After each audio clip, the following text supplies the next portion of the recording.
بسم اللہ الرحمن الرحیم۔ السلام علیکم ورحمۃ اللہ وبرکاتہ۔ سامعین کرام، اسلام سے قبل عرب کے حالات بہت خراب تھے۔ لوگ جہالت کی تاریکیوں میں ڈوبے ہوئے تھے۔ عرب میں معاشرتی تمدنی اخلاقی کمزوریاں اس قدر بڑھ گئی تھی کہ عرب کے رہنے والے انسان برائے نام ہی انسان رہ گئے تھے۔ فحش باتوں سے بالکل بھی نہیں بچا جاتا تھا۔ ہر شخص اپنے افعال اور اقوال میں آزاد تھا۔ خوبصورت اور نوجوان لڑکیوں کے نام پہ اشعار لکھے جاتے تھے اور بازاروں میں سرے عام گایا جاتا تھا۔ کوئی ولولہ اور ارمان چھپا کر نہیں رکھا جاتا تھا۔ زنا پر نادم ہونے کے بجائے فخر کیا جاتا تھا۔ عرب کے لوگوں کے لیے شراب اور دیگر نشاوت چیزوں سے زیادہ محبوب کوئی مشغلہ نہیں تھا۔ پھر نشے کی حالت میں بدمست ہو کر نہایت شرمناک افعال کیے جاتے اور ان پہ فخر کیا جاتا تھا۔ قمار بازی شرف اور عمرہ کا بہترین مشغلہ تھا۔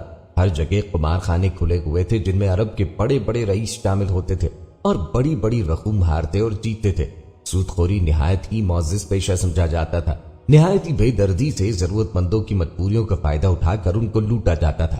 لونڈیوں کو ناچنا گانا سکھا کر بازاروں میں بٹھایا جاتا تھا اور وہ جو کما کے لاتی وہ سب کچھ آقا کا ہوتا تھا اور اس پیسے سے بڑی بڑی دعوتیں کی جاتی۔ جدال و قتال قبیلوں کے درمیان اگر کوئی جنگ چھڑ جاتی تو 25 سال 30 سال تک جاری رہتی۔ ہزاروں لوگ ان جنگوں میں مارے جاتے تھے۔ یہ لڑائیاں شعر و شاعری اور گھوڑ دور کی وجہ سے ہوتی تھی۔ عورت کو انتہائی معیوب سمجھا جاتا تھا اور معاشرے میں اس کی کوئی عزت نہیں تھی۔ وہ کوئی حق نہیں رکھتی تھی۔ مردوں کو یہ حق تھا کہ وہ جو چاہیں کریں، جتنی عورتوں سے چاہیں مرضی نکاح کریں۔ سوتیلی ماں سے نکاح جائز سمجھا جاتا تھا۔ اگر کوئی خاص وجہ نہ ہوتی تو لڑکی کو پیدا ہوتے ہی زندہ دفن کر دیا جاتا تھا۔ ہر قبیلے اور گھر نے اپنا الگ الگ بت بنایا ہوا تھا، مگر حبل، اسلاف، نائلہ، لات و منات ان کو بہت عزت والے بت سمجھا جاتا تھا اور لوگ ان کی پرستش کرتے تھے۔ دہریے کسی پیغمبر یا آسمانی کتاب کو نہیں مانتے تھے۔ یہ خدا کا بھی انکار کرتے تھے اور ان کا خیال تھا کہ یہ دنیا ہمیشہ سے ہے اور ہمیشہ ہی رہے گی۔ یہودیوں نے خانہ کعبہ میں حضرت ابراہیم اور حضرت اسماعیل علیہ السلام کے نام کے بت رکھے اور ان کی پوجا کرتے تھے۔ عیسائی تثلیث کے قائل تھے اور انہوں نے بھی 3 بت کعبے میں رکھے ہوئے تھے جن کی وہ پوجا کرتے تھے۔ اس طرح خدائے حقیقی کی عظمت و جلالت کو فراموش کر دینے کے ساتھ ساتھ اپنی قدر و قیمت کو بھی بھول چکے تھے۔ انسانی وقار خود انسان نے اپنے پاؤں تلے رون دیا تھا۔ ان میں سے بعض تو خدا کی ذات کے ہی انکاری تھے۔ ان کے نزدیک زمانہ اور فطرت ہی کی ہر چیز میں کار فرمائی تھی۔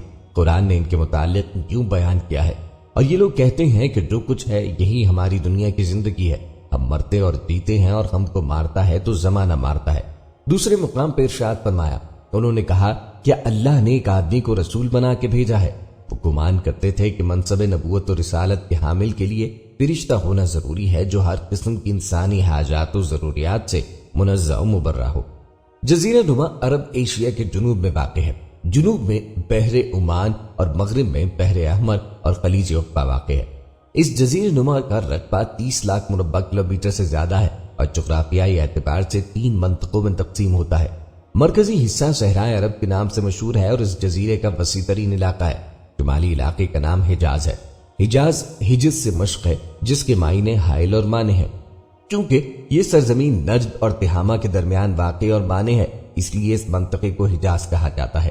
اس جزیرہ نما کا جنوبی حصہ بحر ہند اور بحر احمر کے ساحل پر واقع ہے جس میں یمن اور حجر موت کے علاقے شامل ہیں۔ جنوبی منطقے کے علاوہ جزیرہ نما کا پورا علاقہ خشک اور بے آب صحرا ہے، مگر بعض جگہوں پر اس میں نخلستان بھی پائے جاتے ہیں۔ عام باشندگان عرب اسماعیل کی دعوت و تبلیغ کے نتیجے میں دین ابراہیم کے پیرو تھے، لیکن رفتہ رفتہ انہوں نے دین کا ایک حصہ بھلا دیا، لیکن توحید کے شعائر ابھی ان میں باقی تھے، حتیٰ کہ عمرو بن لحی منظر عام پہ آیا۔ عرب میں بت پرستی کا بانی عمرو بن لحی تھا۔ عمرو سے پہلے جرہم کعبہ کے متولی تھے۔ عمرو نے بنی جرہم کے ساتھ جنگ کی اور انہیں مکے سے جلا وطن کر دیا، خود حرم کا متولی بن بیٹھا۔ ایک دفعہ کسی سنگین مرض میں مبتلا ہوا تو کسی نے اسے بتایا کہ ملک شام بلقا کے مقام پہ ایک گرم پانی کا چشمہ ہے، اگر تم وہاں جا کر اس پانی سے غسل کرو تو شفا یاب ہو جاؤ گے۔ یہ بلقا پہنچا، اس چشمے کے پانی سے غسل کیا تو صحت یاب ہو گیا۔ وہاں کے باشندوں کو اس نے دیکھا کہ وہ بتوں کی پرستش کرتے ہیں۔ اس نے کہا کہ مجھے بھی ان بتوں میں سے چند بت دو۔ انہوں نے حسب خواہش اسے چند بت دے دیے۔ وہ انہیں لے کے مکہ آیا اور خانہ کعبہ کے ارد گرد انہیں نصب کر دیا۔ کعبہ چونکہ عرب کا مرکز تھا اس لیے تمام قبائل میں بت پرستی کا رواج ہو گیا۔ عمرو بن لحی نے مال مویشی کی مصلحت و شفقت کی خاطر چند بدعات اور شرکیہ رسومات ایجاد کی جو بحث کنب و فقرا کا پلندہ تھی۔ قوم نے اندھا دھم اس کی تقلید کی اور ملت ابراہیمی جو توحید و وحدانیت رد شرک تردید بت پرستی کا مجموعہ تھی اسے یکسر پلٹ ڈالا، شاعر حج اور دینی امور میں تغیر و تبدل کر ڈالا اور بغیر کسی دلیل و حجت کے بہت علم و دانش کے سابقہ کام کی مشرکانہ راہ و رسم کو پسند کیا۔ جہالت نے ان میں بت پرستی رائج کر دی تھی اور بت پرستی نے انسانی دل و دماغ پہ قابض ہو کر ان کو توہم پرست بنا دیا تھا۔ فطرت کی ہر چیز، پتھر، درخت، چاند، سورج، پہاڑ، دریا وغیرہ کو اپنا معبود سمجھنے لگ گئے تھے، اور اس طرح وہ خدا کی عظمت و جلالت کو فراموش کر دینے کے ساتھ ساتھ خود اپنی قدر و قیمت کو بھی بھول چکے تھے۔ اسی لیے انسانی حقوق کے لیے نہ کوئی ضابطہ تھا اور نہ ایسے حقوق کو صحیح مرکز پہ لانے کے لیے کوئی قانون۔ قتل انسان، رہزنی، حبس بھیجا، تصرف ناجائز، مداخلت بھیجا، عورتوں کو جبر یا پھساوٹ سے بگا لے جانا، بیٹیوں کو زندہ پیوند خاک کر دینا، اسی شجر کے ثمر تھے کہ بت پرستی نے ان کی نگاہ میں سب سے زیادہ حقیر ہستی انسان ہی کو بنا دیا تھا۔ اس وسیع ملک کے رہنے والے جس طرح اخلاقی، سیاسی اور اجتماعی عادات و اطوار میں ایک ہی نہج پہ گامزن تھے، اسی طرح مذہب میں بھی ان کا عمل اور عقیدہ ایک دوسرے سے مشابہ تھا۔ ضعیف انسانوں کا کیف رسم اپنی کمزوری کی وجہ سے ہستی ہی کی جانب مائل ہوتا ہے، باوجود اپنی ذات میں بلندی کی طرف بڑھنے کی اہلیت کے، جس کے سہارے وہ ذات واجب الوجود خداوند ذوالجلال کے ساتھ اپنا تعلق پیدا کر سکتا ہے۔ انسان الٹا پستی میں گر پڑتا ہے۔ اسے ضعیف انسانوں کی مثال میں سورج یا چاند یا آگ کی مثال پیش کی جا سکتی ہے، جو ایک معینہ بلندی کی حد تک پہنچ کر اور اوپر کی طرف بڑھنے کی ہمت چھوڑ چکی ہے۔ اس قسم کے انسان اگر اس سے سبق لیتے تو ذرا سے اقدام کے بعد وحدت الوجود کے اس راز سے آگاہ ہو سکتے جس کے صدقے میں تمام عالم کون و مکان بپا ہے، وجود کلی و ابدی، جس کی وحدت النور ارض و سما کے ذرے ذرے میں زندگی کا وسیلہ ہے۔ ضعیف طباعی سے تو چھوڑ دیا اور اس کی جگہ بے جان بتوں کو اس قدر برتری کی بدوی بخشش دی، اس یک طرفہ کہ آج جب کہ علم و تمدن کی سرپرستی جاری ہے، بت پرستی کے نشان ابھی تک پوری طرح نمایاں ہیں۔ انسان ان بتوں کی خدائی داد دینے میں بھی آج اپنی سعادت سمجھ رہا ہے۔ مشرکانہ جاہلیت میں آدمی کا تعلق اپنے معبودوں کے ساتھ اس کے سوا نہیں ہوتا کہ یہ اپنے خیال میں ان کو صاحب اختیار اور نافع و دار سمجھ لیتا ہے اور مختلف مسارم عبودیت کے ذریعے سے اپنے دنیاوی مقاصد میں ان کی مہربانی و اعانت حاصل کرنے کی کوشش کرتا ہے۔ حضرت صالح علیہ السلام نے اپنی قوم سے فرمایا، لہٰذا تم اللہ سے معافی چاہو اور اس کی طرف پلٹ آؤ، یقیناً میرا رب قریب ہے اور وہ دعاؤں کا جواب دینے والا ہے۔ یہ مشرکین کی ایک بہت بڑی غلط فہمی کا رد ہے جو بالعموم ان میں پائی جاتی ہے اور ان اہم اسباب میں سے ایک ہے جنہوں نے ہر زمانے میں انسان میں شرک کو مبتلا کیا ہے۔ یہ لوگ اپنے راجوں، مہاراجوں اور بادشاہوں پر قیاس کرتے ہیں، خود بہت دور سے اپنے محلوں میں دار عیش کیا کرتے ہیں، جن کے دربار تک عام رعایا میں سے کسی کی رسائی نہیں ہو سکتی، جن کی حضور میں کوئی درخواست پہنچانی ہو تو مقربین بارگاہ میں سے کسی کا تھامن تھامنا پڑتا ہے، اور پھر اگر خوش قسمتی سے کسی کی درخواست کے آستانے بلند پر پہنچ بھی جاتی ہے تو ان پندار خدائی یہ گوارا نہیں کرتے کہ خود اس کو جواب دے، بلکہ جواب دینے کا کام مقربین ہی میں سے کسی کے سپرد کیا جاتا ہے۔ اس غلط گمان کی وجہ سے لوگ ایسا سمجھتے ہیں اور ہوشیار لوگوں نے ان کو بسا سمجھانے کی کوشش یہی کی ہے کہ خداوند عالم کا آستانہ اقدس تمام انسانوں کی دست راست سے بہت ہی دور ہے، اس کے دربار تک بھلا کسی عام کی پہنچ کیسے ہو سکتی ہے؟ وہاں تک دعاؤں کا پہنچنا اور پھر ان کا جواب ملنا تو کسی طرح ممکن ہی نہیں ہو سکتا جب تک پاک روحوں کا وسیلہ نہ ڈھونڈا جائے۔ بنو خزاع کے سردار عمرو بن لحیہ کی پرورش دینی لحاظ سے ہوئی، لہٰذا لوگ اس کے پیروکار بننے لگے۔ عمرو بن لحیہ نے ملک شام کے سفر کے دوران لوگوں کو بتوں کا پوجا کرتے پایا۔ چونکہ یہ انبیاء کرام کی سرزمین تھی، لہٰذا عمرو نے یہ عمل برحق جانا۔ وہ اپنے ساتھ حبل بت لے آیا اور اسے خانہ کعبہ کے اندر نصب کیا۔ چونکہ عمرو بن لحیہ کو دینی پیشوا مانا جاتا تھا، لہٰذا اہل مکہ اور پھر بقیہ عرب باشندگان نے بت پرستی اختیار کی۔ عرب بتوں کو خدا کے برگزیدہ بندے اور اس کے تحت کام کرنے والے قرار دے کر ان کی بات کرنے لگے۔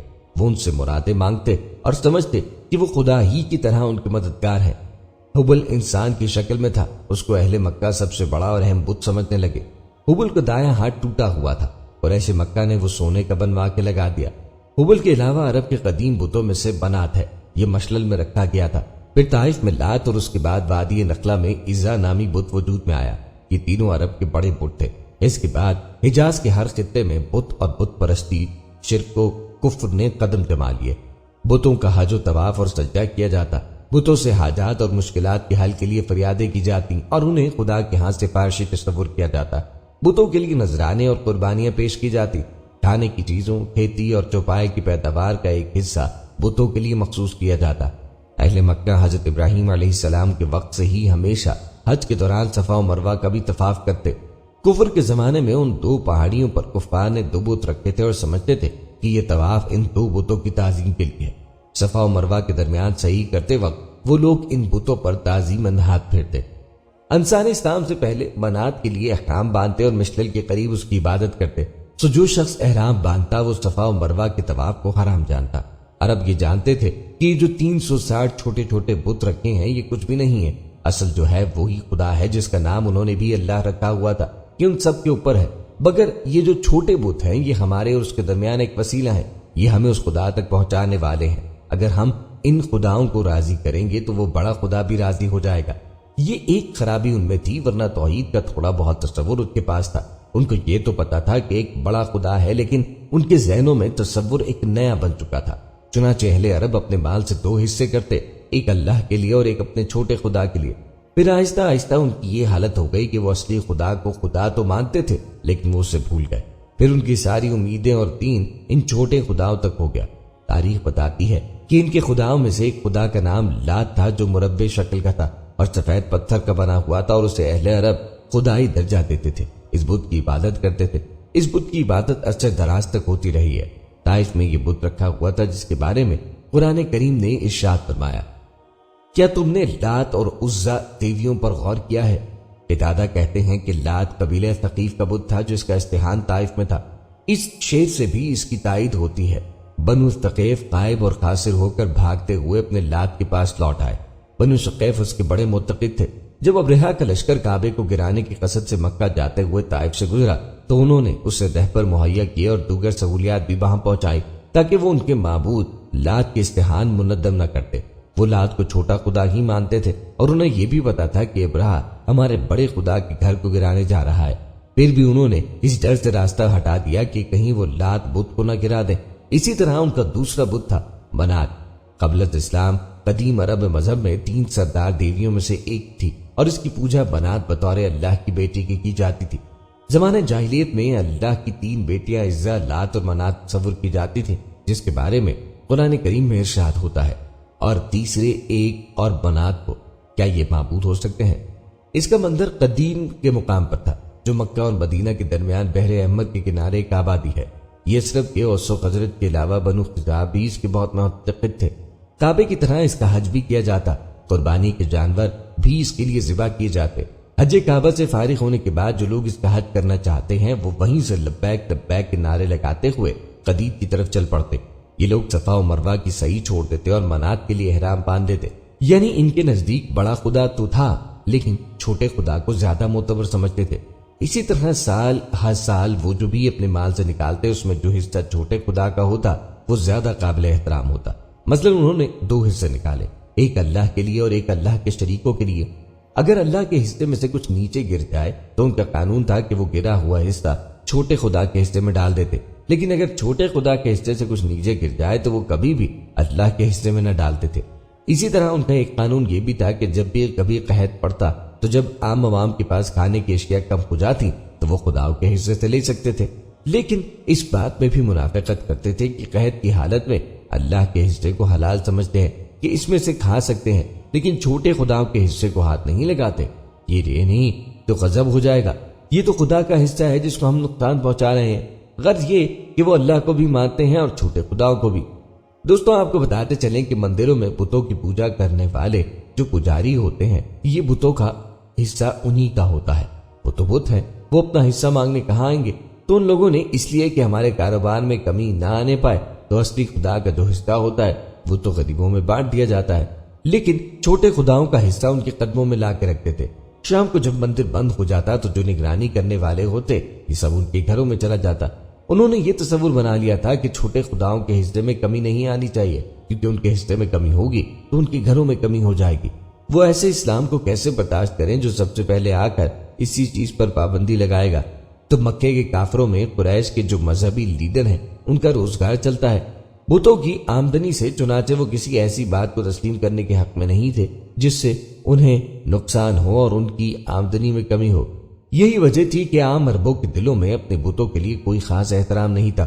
اس کا دلیلاً واقعہ ہے کہ اپنے معبودوں کی جیسی کچھ عزت ایک عام عرب کے دل میں تھی، اس کا اندازہ اس سے کیا جا سکتا ہے کہ جب کبھی اس کی دعاؤں اور تمناؤں کے خلاف کوئی واقعہ ظہور میں آ جاتا تو بس اوقات وہ معبود کی توہین بھی کر ڈالتا تھا اور اس کی نظر و نیاز سے ہاتھ کھینچ لیتا۔ ایک عرب اپنے باپ کے قاتل سے بدلہ لینا چاہتا تھا۔ ذوالخلصہ نامی بت کے استانے پر جا کر اس نے فائل کھلوائی۔ جواب نکلا یہ کام نہ کیا جائے۔ اس پہ عرب طیش میں آ گیا، کہنے لگا اے ذوالخلصہ، اگر میری جگہ تو ہوتا اور تیرا باپ مارا گیا ہوتا تو ہرگز تو یہ جھوٹی بات نہ کہتا کہ ظالموں سے بدلہ نہ لیا جائے۔ ایک اور عرب اپنے اونٹوں کا گلہ اپنے معبود سعد نامی کے آستانے پہ لے گئے تاکہ ان کے لیے برکت حاصل کریں۔ یہ ایک لمبا تڑنگا بت تھا جس پہ قربانیوں کا خون لتھڑا ہوا تھا۔ اونٹ اسے دیکھ کے بھڑک گئے اور ہر طرف بھاگ نکلے۔ عرب اپنے اونٹوں کو اس طرح تتر بتر ہوتے دیکھ کے غصے میں آ گیا۔ بت پہ پتھر مارتا جاتا تھا اور کہتا جاتا تھا کہ خدا تیرا ستیہ ناش کرے، میں آیا تھا برکت لینے کے لیے اور تو نے میرے رہے سے اونٹ بھی بھگا دیے۔ متعدد بت ایسے تھے جن کی اصلیت کے متعلق نہایت گندے قصے مشہور تھے۔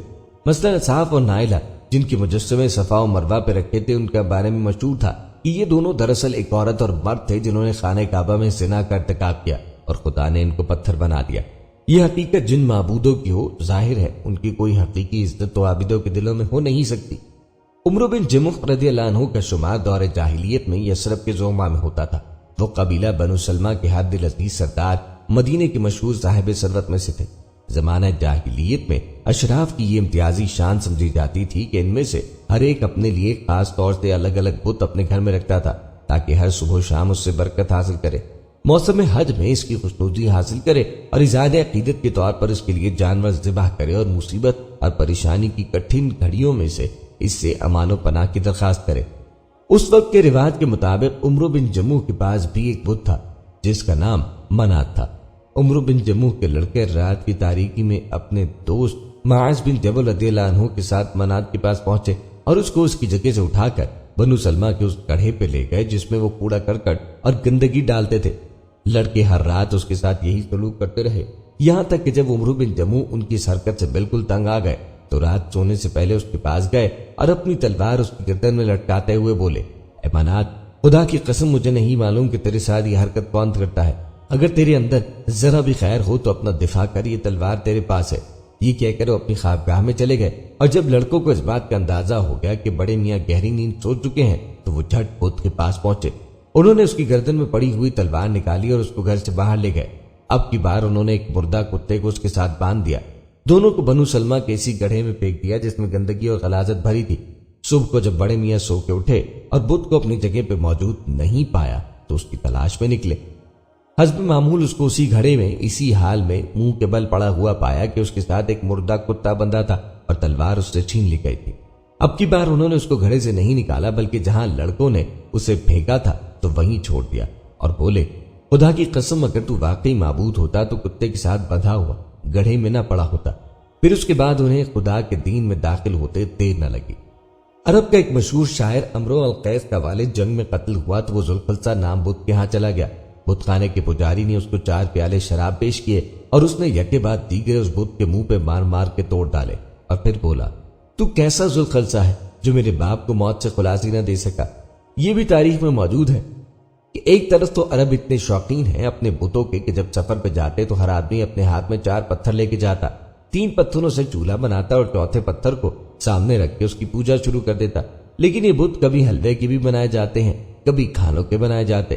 چنانچہ سفر کے دوران جب کبھی بھوک لگی تو اسی خدا جس کو عبادت کے لیے بنایا تھا توڑ توڑ کے کھانے لگے کہ گھر جا کے دوسرا خدا بنا لیں گے۔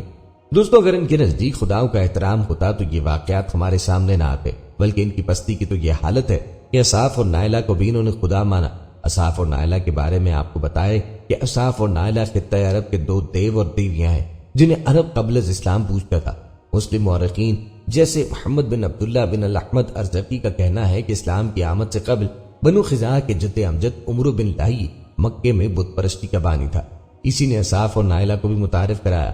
اسی نے لوگوں کو اصحاف اور نائلہ کی عبادت کی دعوت دی اور کہا کہ ان کے آباء و اجداد بھی ایسا کرتے آئے ہیں۔ لوگوں نے اس کی بات مان لی اور یوں مکے میں بت پرستی عام ہو گئی۔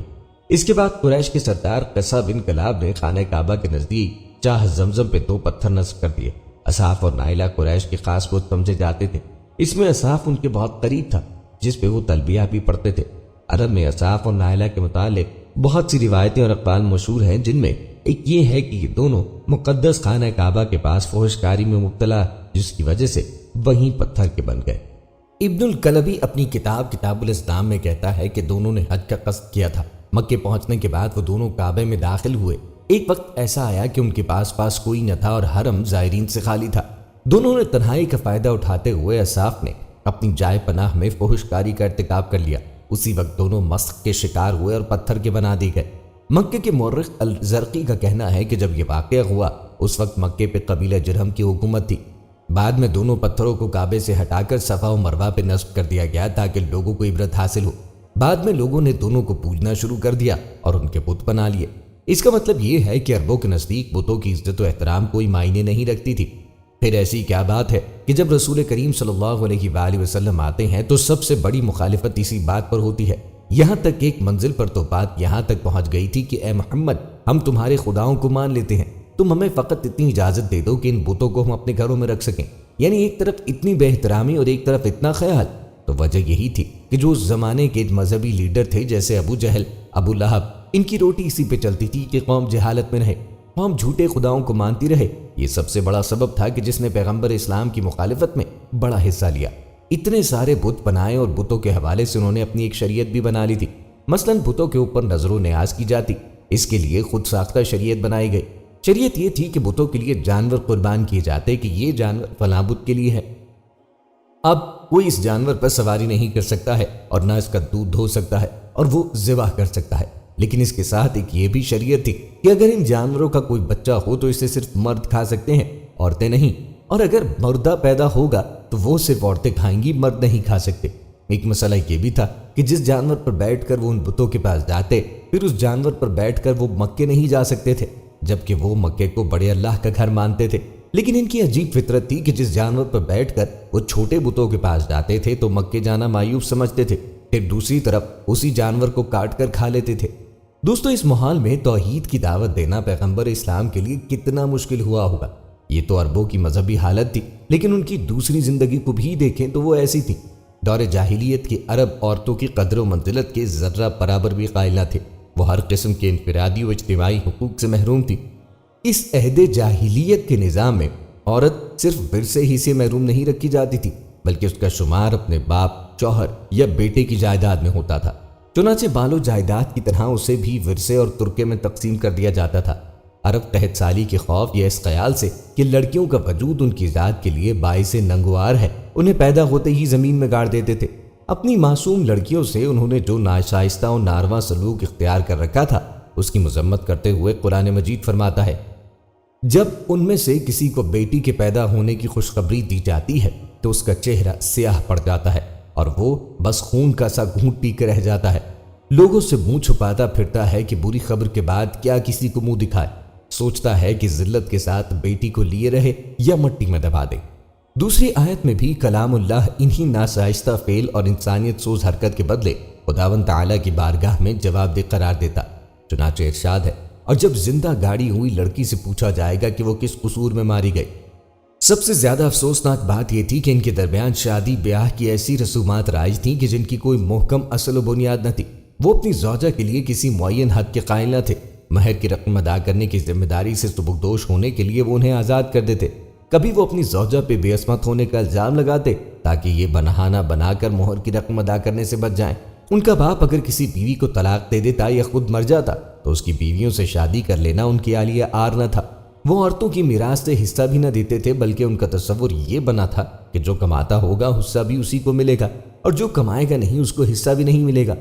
دوستو، تاریخ یہ بتاتی ہے کہ جب عرب میں کوئی لڑکی یا لڑکا یتیم ہو جاتے اور ان کے باپ نے کوئی مال بھی بطور وراثت چھوڑا ہو تو ہر کوئی اس لڑکی اور لڑکے کو اپنے گھر لے جانے کے لیے بضد ہوتا، اس لیے نہیں کہ اس کی پرورش کریں گے، بلکہ اس لیے کہ اس کے باپ کا چھوڑا ہوا مال جو اس یتیم کا ہے اس پر قابض ہو جائیں گے۔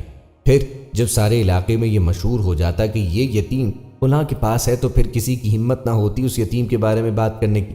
چنانچہ تاریخ میں یہ جملے موجود ہیں کہ عرب میں ایک یتیم بچہ تھا۔ ابو جہل نے اس یتیم کی پرورش کی ذمہ داری لی کیونکہ اس کے باپ نے وراثت کا مال چھوڑا تھا، جسے ابو جہل نے ہتھیا لیا اور پھر بچے کو دھکے دے کے گھر سے باہر نکال دیا۔ بچہ روتا رہا لیکن اس نے اس کی ایک نہ سنی۔ اب اس یتیم کی یہ حالت ہو گئی تھی کہ اس کے پاس پہننے کے لیے ایک کپڑا نہ تھا۔ ایک دن وہ یتیم ننگے بدن اس کے پاس آیا اور اپنے مال میں سے کچھ طلب کیا۔ اس نے اسے دھکے دے کے نکال دیا۔ قریش کے سرداروں کو شرارت سوزی۔ انہوں نے اس سے کہا کہ تم محمد مصطفیٰ کے پاس جاؤ، وہ تمہاری سفارش کر دیں گے۔ اس سے ان لوگوں کا مقصد نبی کریم علیہ الصلوۃ والسلام کا مذاق اڑانا تھا اور حضور کریم علیہ الصلوۃ والسلام اور ابو جہل کی لڑائی کروانا تھی، لیکن یتیم کو یہ چیز معلوم نہ تھی۔ چنانچہ وہ یتیم تاجدار رسالت صلی اللہ تعالی علیہ وآلہ وسلم کی بارگاہ اقدس میں حاضر ہوا اور اپنی فریاد پیش کی۔ سید المرسلین صلی اللہ تعالی علیہ وآلہ وسلم کبھی کسی محتاج کو خالی ہاتھ نہ لوٹاتے تھے۔ چنانچہ آقا کریم علیہ الصلوۃ والسلام اس یتیم کے ساتھ ابو جہل کے پاس گئے۔ یہ بدترین دشمنی کا زمانہ چل رہا تھا۔ ابو جہل پیغمبر اسلام کے خون کا پیاسا تھا، لیکن یتیم کے ساتھ ناانصافی کو دیکھ کر آقا کریم علیہ الصلوۃ والسلام اس کے ساتھ چل دیے۔ وہ ابو جہل کے دروازے پر پہنچے۔ دروازہ کھٹکھٹایا تو ابو جہل باہر نکلا۔ وہ دیکھ کر سمجھ تو گیا تھا کہ یتیم والا معاملہ ہے۔ اس نے رسول کریم علیہ الصلوۃ والسلام کو مرحبا کہا۔ حضور کریم علیہ الصلوۃ والسلام نے فرمایا کہ یتیم کا مال اس کے حوالے کر دو، اور ابو جہل نے فوراً یتیم کا مال اس کے حوالے کر دیا۔ یہ دیکھ کر قبیلہ قریش کے لوگوں نے اسے آر دلایا اور کہا کہ تو اپنے دین سے پھر گیا۔ ابو جہل نے جواب دیا، خدا کی قسم میں اپنے دین سے پھرا نہیں۔ اصل بات یہ ہے کہ میں نے ان کے دائیں اور بائیں طرف ایک نیزہ دیکھا، جس کی وجہ سے نہ میری زبان حرکت کر رہی تھی اور نہ ہاتھ، اور مجھے ڈر لگا کہ اگر میں نے ان کی بات نہ مانی تو یہ نیزہ مجھے پھاڑ ڈالے گا۔ دوستوں، آپ کو بتاتے چلیں کہ اگر عرب کے لوگ 360 بتوں کو مانتے تھے تو ان کے لیے ایک خدا کو ماننا اور اس کی توحید کا قائل ہونا کوئی معنی نہیں رکھتا تھا، لیکن اس کے ساتھ ساتھ ان کی دوسری حرکتیں بھی بہت معیوب تھیں۔ جس کام سے ان کا دھندا اور روٹی چلتی تھی وہ اس کام کو کبھی نہیں چھوڑ سکتے تھے۔ اسی طرح جب کسی مرد کے ہاں اس کے بچے کی پیدائش ہونے لگتی تو وہ دو کام کرتا، ایک یہ کہ دادی کو بلاتا اور دوسرا اس کے ساتھ جہاں بیوی بچے کو جنم دینے کے لیے جس بستر پر لیٹی ہوتی اس کے قریب گھڑا کھودا جاتا اور دائی کو بتا دیا جاتا کہ اگر بچی ہوئی ہو تو اس کے گھڑے میں ڈال کر اوپر سے مٹی برابر کر دینا۔ باپ اس کی شکل تک دیکھنا بھی گوارا نہ کرتا۔ یہ سارا ماحول اور وہ حالات تھے کہ جن میں پیغمبر اسلام کو لا الہ الا اللہ کا اعلان کرنا تھا۔ اتنی عظیم ذمہ داری تھی کہ جس کو پیغمبر اسلام نے انجام دینا تھا۔ عربوں نے قتل کے مسئلے میں ایک قانون بنا رکھا تھا کہ اگر کسی قبیلے سے کوئی بڑا آدمی مارا جاتا تو ہم قاتل کو قتل کرنے سے ان کی تشفی نہیں ہوتی تھی۔ وہ یہ کہتے تھے کہ یہ تو بہت مالدار اور اپنے قبیلے کا سردار آدمی مارا گیا ہے، اب جس نے اسے قتل کیا ہے اس کو اگر ہم قتل کریں گے تو یہ بدلہ نہیں ہوا، کیونکہ وہ تو اپنے قبیلے میں سب سے غریب اور پست آدمی ہے۔ ہمارے سردار کی جان کے بدلے تو 50 جانیں ہیں، جب تک آپ کے قبیلے کے 50 آدمی ہم نہ مار لیں تب تک یہ بدلہ تصور نہ ہوگا۔ ان تمام حالات کو ذہن میں رکھ کے سوچیں کہ جب ان حالات میں آقا کریم علیہ الصلوۃ والسلام دین کی دعوت لے کر آئے اور اعلان کیا کہ آدم کے سارے بیٹے برابر ہیں، عرب کو عجم پر، مالدار کو غریب پر کوئی فضیلت حاصل نہیں، تو وہ کون سا طبقہ تھا جس نے اسلام کے پیغام کو قبول کیا؟ یہ وہ غریب لوگ ہیں جو بے حیثیت لوگ ہیں، جن کو ڈاکہ زنی کی، چوری کی عادت نہیں تھی۔ دوستوں، یہاں آپ کو عربوں کی ایک اور رسم جو کہ بچیوں کو زندہ درگور کرنا تھی، اس پر ایک واقعہ سناتے ہیں۔ ایک دن سرور کونین تاجدار مدینہ صلی اللہ علیہ وآلہ وسلم کی نظر حضرت دحیہ کلبی پہ پڑی۔ آپ نے حضرت دحیہ کلبی کے چہرے کو دیکھا کہ اتنا حسین جوان ہے۔ آقا کریم علیہ الصلوۃ والسلام نے رات کو اللہ کی بارگاہ میں دعا مانگی، یا اللہ اتنا خوبصورت جوان بنایا ہے، ان کے دل میں اسلام کی محبت ڈال دے، اسے مسلمان کر دے، اتنے حسین نوجوان کو جہنم سے بچا لے۔ رات کو آقا کریم علیہ الصلوۃ والسلام نے دعا فرمائی اور صبح حضرت دحیہ کلبی رضی اللہ عنہ آقا کریم کی بارگاہ میں حاضر ہو گئے۔ حضرت دحیہ کلبی رضی اللہ عنہ کہنے لگے، اے اللہ کے رسول، بتائیے آپ کیا احکام لے کر آئے ہیں؟ آقا کریم علیہ الصلوۃ والسلام نے فرمایا، میں اللہ کا رسول ہوں اور اللہ واحد ہے، اس کا کوئی شریک نہیں۔ پھر توحید و رسالت کے بارے میں حضرت دحیہ کلبی کو بتایا۔ حضرت دحیہ نے کہا، اللہ کے نبی، میں مسلمان تو ہو جاؤں لیکن ایک بات کا ہر وقت ڈر لگا رہتا ہے، ایک گناہ میں نے ایسا کیا ہے کہ آپ کا اللہ مجھے کبھی معاف نہ کرے گا۔ آقا کریم نے فرمایا، اے دحیہ بتا تو نے کیسا گناہ کیا ہے؟ تو حضرت دحیہ کلبی نے کہا کہ یا رسول اللہ، میں اپنے قبیلے کا سردار ہوں، ہمارے ہاں بیٹیوں کی پیدائش پہ انہیں زندہ دفن کیا جاتا ہے، میں نے 70 گھروں کی بیٹیوں کو زندہ دفن کیا ہے، آپ کا رب مجھے کبھی معاف نہ کرے گا۔ اسی وقت جبرائیل امین حاضر خدمت ہو کے عرض کی کہ اے اللہ کے رسول، اللہ سلام کہتا ہے اور فرماتا ہے کہ اسے کہیں اب تک جو ہو گیا وہ ہو گیا، اس کے بعد ایسا کبھی گناہ نہ کرنا، ہم نے معاف کیا۔ حضرت دحیہ آپ کی زبان سے یہ بات سن کے رونے لگے۔ آپ نے فرمایا، دحیہ اب کیا ہوا ہے، کیوں روتے ہو؟ حضرت دحیہ کلبی کہنے لگے، یا رسول اللہ، میرا ایک گناہ اور بھی ہے جسے آپ کا رب کبھی معاف نہ کرے گا۔ آقا کریم علیہ الصلوۃ والسلام نے فرمایا دحیہ کیسا گناہ بتاؤ؟ حضرت دحیہ کلبی فرمانے لگے یا رسول اللہ میری بیوی حاملہ تھی اور مجھے کسی کام کی غرض سے دوسرے ملک جانا تھا۔ میں نے جاتے ہوئے بیوی کو کہا کہ اگر بیٹا ہوا تو اس کی پرورش کرنا، اگر بیٹی ہوئی تو زندہ دفن کر دینا۔ دحیہ روتے جا رہے تھے اور واقعے سناتے جا رہے ہیں۔ میں واپس بہت عرصے بعد گھر آیا تو میں نے دروازے پہ دستک دی۔ اتنے میں ایک چھوٹی سی بچی نے دروازہ کھولا اور پوچھا کون؟ میں نے کہا تم کون ہو؟ تو وہ بچی بولی میں اس گھر کے مالک کی بیٹی ہوں، آپ کون ہیں؟ دحیہ فرمانے لگے یا رسول اللہ میرے منہ سے نکل گیا اگر تم بیٹی ہو اس گھر کے مالک کی تو میں مالک ہوں اس گھر کا۔ یا رسول اللہ میرے منہ سے یہ بات نکلنے کی دیر تھی کہ چھوٹی سی اس بچی نے میری ٹانگوں سے مجھے پکڑ لیا اور بولنے لگی بابا آپ کہاں چلے گئے تھے؟ بابا میں کتنے دن سے آپ کا انتظار کر رہی ہوں۔ حضرت دحیہ کلبی روتے جا رہے تھے اور فرماتے جا رہے ہیں کہ اللہ کے نبی میں نے بیٹی کو دھکا دیا اور جا کے بیوی سے پوچھا یہ بچی کون ہے؟ بیوی رونے لگی اور کہنے لگی دحیہ یہ تمہاری بیٹی ہے۔ یا رسول اللہ مجھے ذرا ترس نہ آیا، میں نے سوچا میں قبیلے کا سردار ہوں، اگر اپنی بیٹی کو دفن نہ کیا تو لوگ کیا کہیں گے؟ ہماری بیٹیوں کو دفن کرتا رہا اور اپنی بیٹی سے پیار کرتا ہے۔ یا رسول اللہ وہ بچی بہت خوبصورت بہت حسین تھی، میرا دل کر رہا تھا کہ اسے سینے سے لگا لوں، پھر سوچتا تھا کہ کہیں لوگ بعد میں یہ باتیں نہ کہیں کہ اپنی کی باری آئی تو اسے زندہ دفن کیوں نہ کیا۔ میں گھر سے بیٹی کو تیار کروا کے نکلا تو بیوی نے میرے پاؤں پکڑ لیے، دحیہ اسے نہ مارنا، دحیہ یہ تمہاری بیٹی ہے، ماں تو آخر ماں ہوتی ہے۔ میں نے بیوی کو پیچھے دھکا دیا اور بچی کو لے کے چل پڑا۔ رستے میں میری بیٹی نے کہا بابا کیا مجھے نانی کے گھر لے جا رہے ہیں؟ بابا کیا مجھے کھلونے لے کے دینے جا رہے ہو؟ بابا ہم کہاں جا رہے ہیں؟ یا رسول اللہ میں بچی کے سوالوں کا جواب ہی نہ دیتا تھا۔ وہ پوچھتی جا رہی ہے بابا کدھر چلے گئے تھے؟ کبھی میرا منہ چومتی، کبھی بازو گردن کے گرد دے لیتی، لیکن میں کچھ نہیں بولتا۔ ایک مقام پر جا کر میں نے اسے بٹھا دیا اور خود اس کی قبر کھودنے لگا۔ آقا کریم علیہ الصلوۃ والسلام دحیہ کی زبان سے واقعہ سنتے جا رہے اور روتے جا رہے ہیں۔ میری بیٹی نے جب دیکھا کہ میرا باپ دھوپ میں سخت کام کر رہا ہے تو اٹھ کے میرے پاس آئی، اپنے گلے میں جو چھوٹا سا دوپٹہ تھا وہ اتار کے میرے چہرے سے ریت صاف کرتے ہوئے کہتی ہے بابا دھوپ میں کیوں کام کر رہے ہو؟ چھاؤں میں آ جائیں۔ بابا یہ کیوں کھود رہے ہیں؟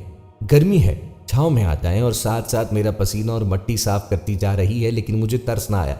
جب قبر کھود لی تو میری بیٹی پاس آئی، میں نے دھکا دیا، وہ قبر میں گر گئی اور میں ریت ڈالنے لگا۔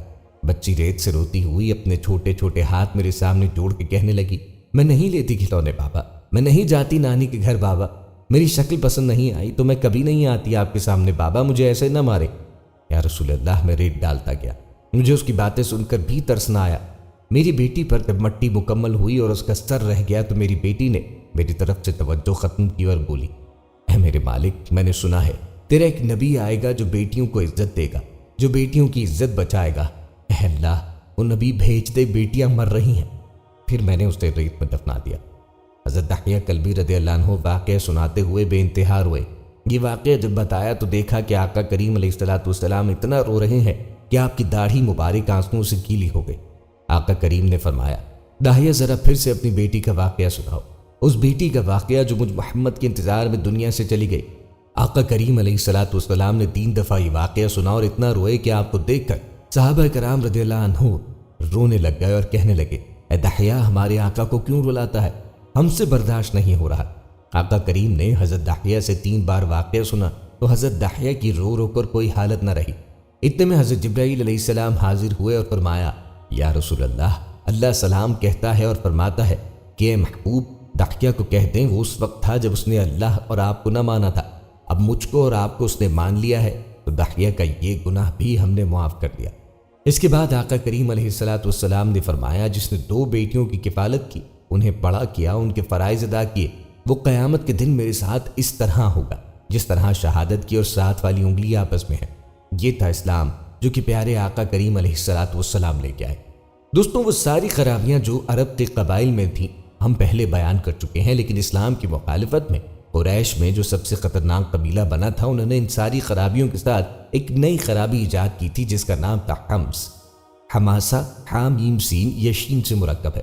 معروف معاجم لغت عرب معجم مقایس لغت اور لسان عرب میں حماسہ کے درج ذیل معنی بیان ہوئے ہیں: شجاعت، جرأت، دلیری اور اپنے موقف پر سختی اور شدت سے باقی رہنا، جنگ و جہاد، تنور کی آنکھ سے نکلنے والا شعلہ۔ ڈاکٹر محمد ابراہیم شریف اپنی کتاب مکہ و مدینہ دور جاہلیت اور عہد رسول کریم علیہ الصلوۃ والسلام میں رقم تراز ہیں کہ قبیلہ حمز اس قسم کے تشدد کا مظاہرہ اپنی ذاتی اور قومی حیثیت کو اجاگر کرنے کے، خود کو دوسروں سے ممتاز گرداننے اور دوسروں کو نیچا اور حقیر دکھانے کی خاطر کیا کرتا تھا۔ حج اور مقامات مقدسہ سے حج سے متعلق لکھی گئی کتابوں میں بھی اس کا ذکر موجود ہے۔ اس قسم کے تشدد کے مظاہرے کو علماء تاریخ نے خرافات حج میں شمار کیا ہے۔ ناظرین کرام کی معلومات کے لیے ان خرافات کی کچھ مثالیں پیش کرتے ہیں۔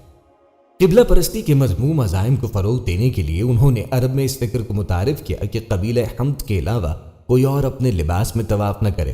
اپنے مفادات کو مزید پروان چڑھانے کے لیے یہ لوگ ماظر طواف کے نام سے ایک لباس بازار میں لائے۔ طواف کرنے کے لیے لوگوں کو بازار سے یہ لباس خریدنا پڑتا تھا، چنانچہ وہ افراد جو اس لباس کو خریدنے یا کرائے پر حاصل کرنے کی استطاعت نہیں رکھتے تھے مجبوراً برہنہ طواف کرتے تھے، کیونکہ اپنے ذاتی لباس میں طواف کرنا ان کے لیے ممنوع تھا۔ یہ صورتحال لوگوں میں جنسی طغیانی کا سبب بنتی تھی، یہاں تک کہ اس مقدس گھر میں لوگ گناہ کبیرہ کا ارتکاب کرنے لگے۔ چنانچہ تاریخ کعبہ میں ملتا ہے کہ ایک مرد و عورت جن کا نام اصاف اور نائلہ تھا اس گھر کے اندر فعل قبیح کے مرتکب ہوئے۔ خداوند عالم نے اسی لمحے اور اسی جگہ دونوں کو مسخ کر کے پتھر بنا دیا۔ قریش نے ان دونوں کو وہاں سے اٹھا کر اصاف کو کوہ صفا پر اور نائلہ کو کوہ مروہ پہ رکھ دیا تاکہ سعی کے دوران لوگ ان کو دیکھ کے عبرت حاصل کریں۔ کافی عرصے تک لوگ انہیں دیکھ کے اظہار نفرت کرتے رہے، لیکن رفتہ رفتہ نفرت کے بدلے مجسمہ لوگوں کا بوسہ گاہ بن گیا۔ یہ سلسلہ سن 9 ہجری تک جاری رہا، یہاں تک کہ آقا کریم علیہ الصلوۃ والسلام پہ سورہ براءہ نازل ہوئی، جس میں اللہ نے فرمایا اللہ اور اس کا رسول صلی اللہ علیہ وآلہ وسلم دونوں مشرکین سے بیزار ہیں۔ اس آیہ مبارکہ کے نازل ہوتے ہی نبی کریم علیہ الصلوۃ والسلام نے اعلان فرمایا کہ آج کے بعد کوئی بھی اس گھر کا برہنہ طواف نہیں کر سکتا۔ دنیا بھر سے آنے والے حجاج 9 ذی الحجہ کو سرزمین عرفہ میں وقوف کرتے ہیں۔ دور قدیم سے دور حاضر تک اس عمل کو اہم ترین اعمال حج میں شمال کیا جاتا رہا ہے، لیکن قبیلہ حمز کے لوگ اپنی ذاتی انانیت کی خاطر خود کو دوسروں سے ممتاز اور بیت کا مالک دکھانے کے لیے عرفات کی بجائے مزدلفہ میں قیام کرتے تھے۔ وہ اس کا جواز یہ پیش کرتے تھے کہ چونکہ وہ اہل حرم ہیں اس لیے حرم سے باہر قیام نہیں کر سکتے، جبکہ عرفات حرم سے باہر ہے۔ یہ طرز عمل سن 10 ہجری کو اپنے اختتام تک پہنچا۔ سن 10 ہجری میں نبی کریم علیہ الصلوۃ والسلام حجۃ الوداع کے لیے تشریف لائے تو جہاں آپ صلی اللہ علیہ وآلہ وسلم نے اور بہت سی خرافات کو ختم کیا، وہاں اس امتیاز کو بھی مٹا دیا۔ اس طرح ان کی نخوت کا یہ بت بھی ٹوٹ گیا۔ قبیلہ حمز کے افراد منا میں قیام کے دوران سائے میں نہیں بیٹھتے تھے تاکہ دوسروں پر یہ جتلا سکیں کہ وہ محبت بیت میں کتنا غرق ہے۔ اس سرزمین میں پہنچ کر بھی خدا کی عبادت اور بندگی کرنے کے بجائے انہیں اپنی حیثیت کو چمکانے کی فکر رہتی تھی۔ اس مقصد کو حاصل کرنے کے لیے وہ محافل مشاعرہ کا اہتمام کرتے جن میں طرح طرح سے اپنے آباء و اجداد کی مدح سرائی ہوتی تھی۔ قرآن کریم کی سورہ بقرہ آیت 106 میں خدا نے ان کے اس عمل کی تنقید کی اور اس کی مذمت کرتے ہوئے حکم دیا کہ ان سب باتوں کو چھوڑ کر صرف اسے یاد کیا جائے اور اسی کا ذکر کیا جائے۔ قبیلہ حمز کے لوگ حالت احرام میں جب اپنے گھروں کو واپس لوٹتے تھے تو دروازے سے داخل ہونے کے بجائے چھت سے پھلانگ کے اندر جاتے تھے۔ قرآن کریم میں ان کے اس غیر عقلی اور غیر طبعی فعل کی طرف اشارہ کرتے ہوئے خداوند عالم فرماتا ہے کہ تم جس عمل کو فضیلت کے طور پہ پیش کرتے ہو اس میں کوئی خیر نہیں، بلکہ خیر اس میں ہے کہ خدا و آخرت پر ایمان کے بعد دروازے سے اپنے گھر میں داخل ہو جائے۔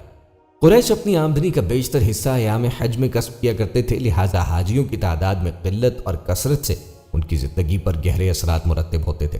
ادھر یہ حال تھا کہ اطراف و اکناس سے آنے والے حاجی سخت سردی اور سخت گرمی سے متاثر ہوئے بغیر نہیں رہ سکتے تھے، چنانچہ حج کو معتدل موسم میں رکھنے کی خاطر تاکہ زیادہ سے زیادہ تعداد میں حاجی جمع ہو سکیں، قریش حج کی تاریخ کو قمری کے بجائے شمسی حساب سے معین کرنے لگے۔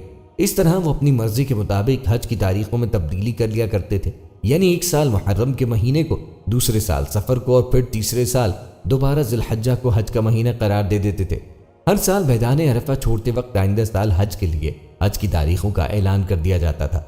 سورہ توبہ کی آیت 37 میں اللہ تعالیٰ نے اس عمل کو کفر قرار دیا ہے۔ حرمت کے مہینوں میں تقدیم و تاخیر تو کفر ایک مزید کافرانہ حرکت ہے کہ جس سے یہ کافر لوگ گمراہی میں مبتلا رہتے ہیں، کسی سال ایک مہینے کو حلال کر لیتے ہیں اور کسی سال اس کو حرام کر دیتے ہیں۔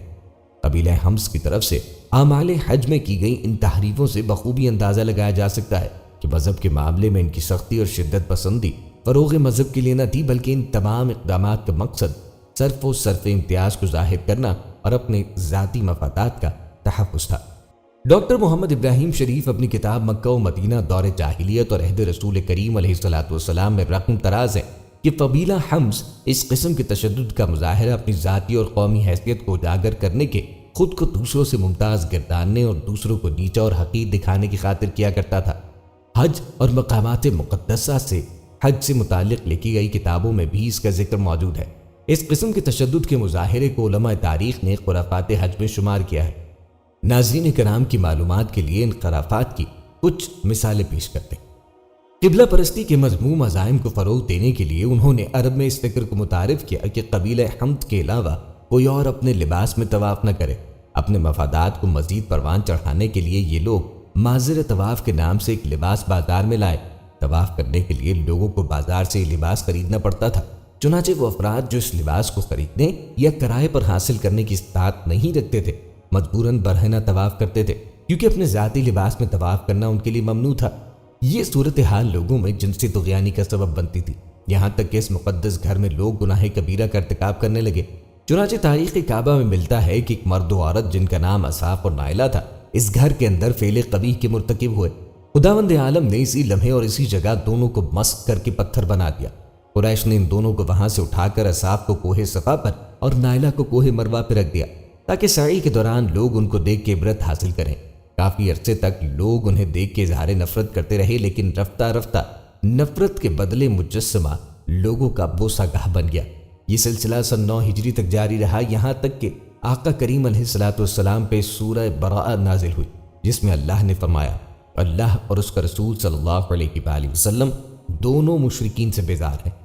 اس آیہ مبارکہ کے نازل ہوتے ہی نبی کریم علیہ الصلوۃ والسلام نے اعلان فرمایا کہ آج کے بعد کوئی بھی اس گھر کا برہنہ طواف نہیں کر سکتا۔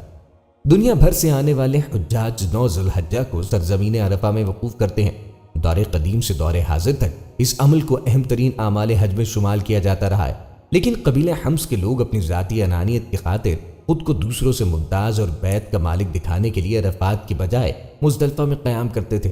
وہ اس کا جواز یہ پیش کرتے تھے کہ چونکہ وہ اہل حرم ہیں اس لیے حرم سے باہر قیام نہیں کر سکتے، جبکہ عرفات حرم سے باہر ہے۔ یہ طرز عمل سن 10 ہجری کو اپنے اختتام تک پہنچا۔ سن 10 ہجری میں نبی کریم علیہ الصلوۃ والسلام حجۃ الوداع کے لیے تشریف لائے تو جہاں آپ صلی اللہ علیہ وآلہ وسلم نے اور بہت سی خرافات کو ختم کیا، وہاں اس امتیاز کو بھی مٹا دیا۔ اس طرح ان کی نخوت کا یہ بت بھی ٹوٹ گیا۔ قبیلہ حمز کے افراد منا میں قیام کے دوران سائے میں نہیں بیٹھتے تھے تاکہ دوسروں پر یہ جتلا سکیں کہ وہ محبت بیت میں کتنا غرق ہے۔ اس سرزمین میں پہنچ کر بھی خدا کی عبادت اور بندگی کرنے کے بجائے انہیں اپنی حیثیت کو چمکانے کی فکر رہتی تھی۔ اس مقصد کو حاصل کرنے کے لیے وہ محافل مشاعرہ کا اہتمام کرتے جن میں طرح طرح سے اپنے آباء و اجداد کی مدح سرائی ہوتی تھی۔ قرآن کریم کی سورہ بقرہ آیت 106 میں خدا نے ان کے اس عمل کی تنقید کی اور اس کی مذمت کرتے ہوئے حکم دیا کہ ان سب باتوں کو چھوڑ کر صرف اسے یاد کیا جائے اور اسی کا ذکر کیا جائے۔ قبیلہ حمز کے لوگ حالت احرام میں جب اپنے گھروں کو واپس لوٹتے تھے تو دروازے سے داخل ہونے کے بجائے چھت سے پھلانگ کے اندر جاتے تھے۔ قرآن کریم میں ان کے اس غیر عقلی اور غیر طبعی فعل کی طرف اشارہ کرتے ہوئے خداوند عالم فرماتا ہے کہ تم جس عمل کو فضیلت کے طور پہ پیش کرتے ہو اس میں کوئی خیر نہیں، بلکہ خیر اس میں ہے کہ خدا و آخرت پر ایمان کے بعد دروازے سے اپنے گھر میں داخل ہو جائے۔ قریش اپنی آمدنی کا بیشتر حصہ ایام حج میں کسب کیا کرتے تھے، لہٰذا حاجیوں کی تعداد میں قلت اور کثرت سے ان کی زندگی پر گہرے اثرات مرتب ہوتے تھے۔ ادھر یہ حال تھا کہ اطراف و اکناس سے آنے والے حاجی سخت سردی اور سخت گرمی سے متاثر ہوئے بغیر نہیں رہ سکتے تھے، چنانچہ حج کو معتدل موسم میں رکھنے کی خاطر تاکہ زیادہ سے زیادہ تعداد میں حاجی جمع ہو سکیں، قریش حج کی تاریخ کو قمری کے بجائے شمسی حساب سے معین کرنے لگے۔ اس طرح وہ اپنی مرضی کے مطابق حج کی تاریخوں میں تبدیلی کر لیا کرتے تھے، یعنی ایک سال محرم کے مہینے کو، دوسرے سال سفر کو اور پھر تیسرے سال دوبارہ ذی الحجہ کو حج کا مہینہ قرار دے دیتے تھے۔ ہر سال میدان عرفہ چھوڑتے وقت آئندہ سال حج کے لیے حج کی تاریخوں کا اعلان کر دیا جاتا تھا۔ سورہ توبہ کی آیت 37 میں اللہ تعالیٰ نے اس عمل کو کفر قرار دیا ہے۔ حرمت کے مہینوں میں تقدیم و تاخیر تو کفر ایک مزید کافرانہ حرکت ہے کہ جس سے یہ کافر لوگ گمراہی میں مبتلا رہتے ہیں، کسی سال ایک مہینے کو حلال کر لیتے ہیں اور کسی سال اس کو حرام کر دیتے ہیں۔ قبیلہ حمز کی طرف سے اعمال حج میں کی گئی ان تحریفوں سے بخوبی اندازہ لگایا جا سکتا ہے کہ مذہب کے معاملے میں ان کی سختی اور شدت پسندی فروغ مذہب کے لیے نہ تھی، بلکہ ان تمام اقدامات کا مقصد صرف و صرف امتیاز کو ظاہر کرنا اور اپنے ذاتی مفادات کا تحفظ تھا۔ قدیم زمانے ہی سے سب لوگ اس قسم کے تشدد کی مذمت کرتے آئے ہیں، جن لوگوں کے پاس اپنے اہداف اور مقاصد کے حصول کے لیے کوئی دلیل اور منطق نہیں ہوتی، وہ ان اہداف کے حصول کے لیے سختی پر اتر آتے ہیں اور تشدد کی راہ اپناتے ہیں۔ اس کو مذموم یا ناپسندیدہ تشدد کہتے ہیں۔ آج کل کی زبان میں اسے ڈکٹیٹرشپ، انتہا پسندی یا فرعونیت سے تعبیر کیا جاتا ہے۔ دوستو، قریش کے لوگوں نے یہ ماحول بنا دیا تھا، اور اس میں مزید اضافہ کاہنوں اور جادوگروں کا، جو قریش کے ساتھ مل کر وہی بات کہتے تھے جو قریش نکلوانا چاہتے تھے۔ کیونکہ اگر کوئی باغی قسم کا انسان پیدا ہو جاتا جو یہ کہتا تھا کہ میں ان خرافات کو نہیں مانتا، تو فوراً کاہنوں اور جادوگروں سے کہتے کہ ہمارے مطلب کی بات کرو، تاکہ جو لوگ ہم سے دور ہو رہے ہیں وہ ہمارے قریب آ جائے۔ مگر دوستو، قریش کے لیے بڑا صدمہ تھا کہ جب آقا کریم علیہ الصلوۃ والسلام کی بعثت کا دن قریب آیا، تب یہ سارے کے سارے منصوبے ٹوٹنے لگے، اس لیے کہ جن لوگوں کی مدد سے قریش کی حاکمیت چل رہی تھی وہ یہی کاہن اور جادوگر تھے۔ کاہن اس شخص کو کہتے ہیں جو تخمینے سے ماضی کے خفیہ واقعات کی خبر دیتا ہو۔ کاہن فال نکالنے والا، پیشن گوئی کرنے والا، شگونی، قیافہ شناس، نجومی، غیب کی خبر بتانے والا۔ کاہن کا ذکر بائبل میں بکثرت پیشن گوئی کرنے والے کے طور پہ آیا ہے۔ عام زندگی میں اس سے جادوگر مراد لیا جاتا ہے۔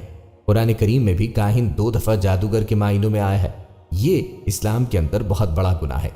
روایت میں ہے کہ عرب کے لوگ جنوں سے بہت ڈرا کرتے تھے، اتنا ڈرا کرتے تھے کہ جب کوئی آدمی سفر کر رہا ہوتا اور کسی ایک ایسے علاقے میں جاتا جو سنسان ہوتا، تو قدم رکھنے سے پہلے کہتا تھا کہ اے علاقے کے جن، میں تیری پناہ میں آ رہا ہوں، تو میری حفاظت کر۔ اگر کسی کو اپنے گھوڑے یا خچر کے لیے پانی یا چارہ ڈھونڈنا پڑتا تو اس کو ڈھونڈنے کے لیے راستے سے ہٹنا پڑتا تھا۔ اب جب راستے سے ہٹتے جاتے تو سارا راستہ یہی کہتے جاتے کہ اس راستے کے جن ہماری حفاظت کر۔ قرآن میں اس کا تذکرہ سورہ جن میں آیا ہے کہ انسانوں میں سے کچھ ایسے ہیں کہ جو جنوں سے پناہ مانگتے ہیں، اور ان کی اس غلطی کی وجہ سے جنوں کی سرکشی اور بڑھتی جاتی ہے، وہ اور مغرور ہو جاتے ہیں اور یہ سمجھنے لگتے ہیں کہ یہ انسان ہماری ہر بات ماننے والا بن گیا ہے۔ قرآن کہہ رہا ہے کہ خبردار، کبھی بھی کسی جن کو سہارا نہ بنانا۔ جب تم جن کے سامنے جاؤ تو یہی سمجھے گا کہ یہ میرے سامنے جھک گیا ہے۔ اس سے جنوں کی سرکشی بڑھ گئی تھی، تو عربوں نے کاہنوں کو اپنے ساتھ میں لا لیا تھا اور وہ ان سے اپنے مطلب کی باتیں نکلوایا کرتے تھے۔ مگر یہ بات یاد رہے کہ جو کاہن ہیں ان کے پاس جن آیا کرتے تھے۔ یہ حدیث میں بھی ہے اور تاریخ میں بھی کہ واقعتاً انسانوں کے پاس جن آیا کرتے ہیں۔ وہ انسانوں میں سے انتخاب کرتے ہیں کہ کون ہے جو میرا یہ کام کرے، کون ہے جو ہماری باتوں سے متاثر ہو جائے گا، اسے ہم اپنا دوست بنا لیتے ہیں۔ پھر اس کے پاس ہفتے 2 ہفتے میں آتے ہیں اور اسے غیب کی خبریں دیتے ہیں۔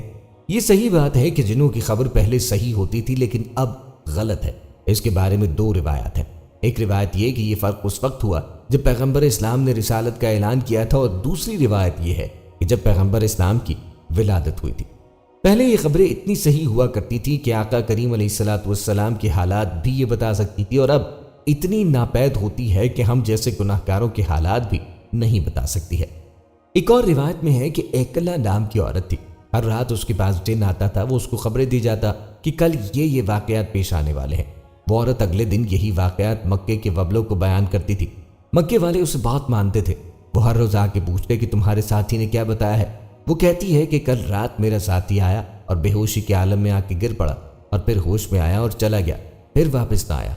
اگلے دن قریش پھر پہنچے، آج کے دن تمہارے پاس کیا خبر ہے؟ اس نے کہا، آج کی خبر یہ ہے کہ میں نے درے دیکھے ہیں، ایسے درے جو اس کا نام بلند کرنے والے ہیں۔ قریش کی سمجھ میں پھر نہیں آیا، چنانچہ تاریخ میں لکھا گیا ہے کہ جب جنگ احد ہوئی اور وہ درے والا واقعہ پیش آیا، جب آقا کریم علیہ الصلوۃ والسلام نے درے پہ 50 سپاہی رکھے تھے اور وہ درہ چھوڑ کے چلے گئے تھے، پیچھے سے قریش نے حملہ کیا اور وہ شکست کھا گئے تھے، اور یہ بات مکے میں پھیل گئی تھی کہ آج ایکلا کی خبر صحیح ثابت ہوئی۔ وہ جو دروں کی بات کر رہی تھی اس نے خبر دی تھی آخری رسول کریم علیہ الصلوۃ والسلام کی۔ اب جو آخری زمانہ ہے، کاہنوں اور جنوں کی خبریں بھی بڑھتی جا رہی ہیں۔ تاریخ بتاتی ہے کہ یمن کا ایک کاہن تھا، وہ جب صبح اٹھا تو لوگ گروہ در گروہ اس کے پاس آ کے کہنے لگے، اے کاہن، مکے سے عجیب خبر آئی ہے، ایک آدمی نے رسالت کا دعویٰ کر دیا ہے، اپنے ساتھی سے پوچھ کے بتاؤ کیا ہے۔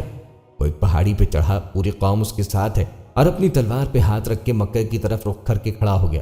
اس کا جسم لرزنے لگا، پھر وہ اپنے سر کو جھٹکاتا ہے اور اپنی قوم کی طرف دیکھ کے کہتا ہے کہ وہ آدمی بالکل سچا ہے، بہت مختصر مدت تم میں رہے گا، لیکن جس نے اسے نہ مانا وہ دھوکہ کھائے گا۔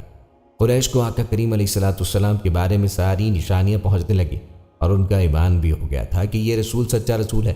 پھر اتنی مخالفت کیوں ہوئی؟ اس کی وجوہات وہی ہیں جن کا ذکر ہم کچھ لمحات قبل کر چکے ہیں۔ دوستو یہ تھی ہماری آج کی ویڈیو، امید ہے کہ آپ کو پسند آئی ہوگی۔ مزید ویڈیوز کے لیے ہمارے چینل کو سبسکرائب کریں اور ساتھ ہی لگے بیل کے بٹن کو دبا دیں تاکہ آنے والی ہر نئی ویڈیو کا نوٹیفیکیشن آپ کو بر وقت ملتا رہے۔ اپنی رائے کا اظہار کمنٹ باکس میں لازمی کیجیے گا۔ ملتے ہیں ایک نئی ویڈیو میں، تب تک کے لیے اللہ حافظ، فی امان اللہ۔